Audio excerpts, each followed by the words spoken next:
दोस्तों, हिंदू धर्म में रुद्राक्ष को अत्यंत महत्वपूर्ण माना जाता है। शास्त्रों में बताया गया है कि रुद्राक्ष में चमत्कारी गुण मौजूद होते हैं, इसलिए इसे धारण करने वाला व्यक्ति कई समस्याओं को पीछे छोड़ सकता है और जीवन को सरल बना सकता है। तो आइए जानते हैं इससे जुड़ी कुछ महत्वपूर्ण बातें।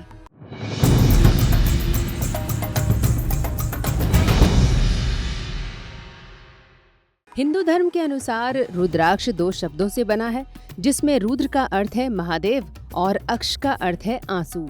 धार्मिक मान्यताओं के अनुसार किसी आध्यात्मिक कार्य में रुद्राक्ष का प्रयोग करने से सभी कार्य सफल हो जाते हैं और व्यक्ति पर महादेव की कृपा सदैव बनी रहती है।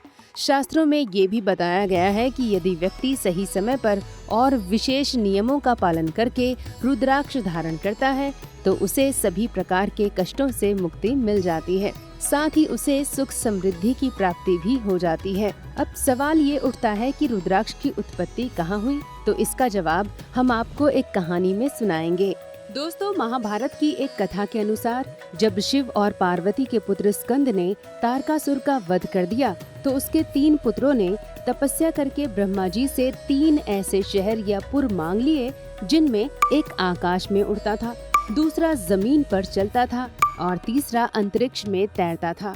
इन तीनों भाइयों को तभी मारा जा सकता था जब ये तीनों पुर या शहर एक खास मुहूर्त में एक ही लाइन में आ जाएं और इन्हें एक ही बाण मारकर इनके पुरों या शहरों को जला दिया जाए।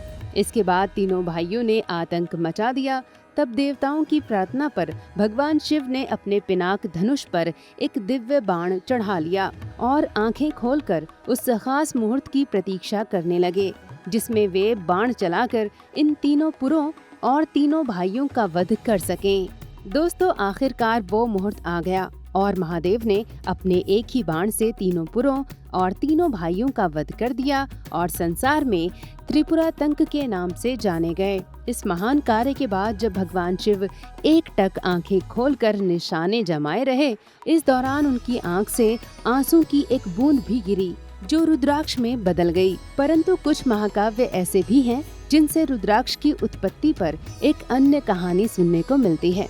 कहा जाता है कि जब माता सती ने अपने पिता दक्ष प्रजापति के हवन कुंड में कूदकर आत्मदाह कर लिया था, तब महादेव विचलित होकर उनके जले हुए शरीर को लेकर तीनों लोकों में विलाप करते हुए विचरण कर रहे थे और शिव के इसी विलाप के कारण जहाँ जहाँ उनके आंसू गिरे वहाँ वहाँ रुद्राक्ष के वृक्ष उत्पन्न हो गए।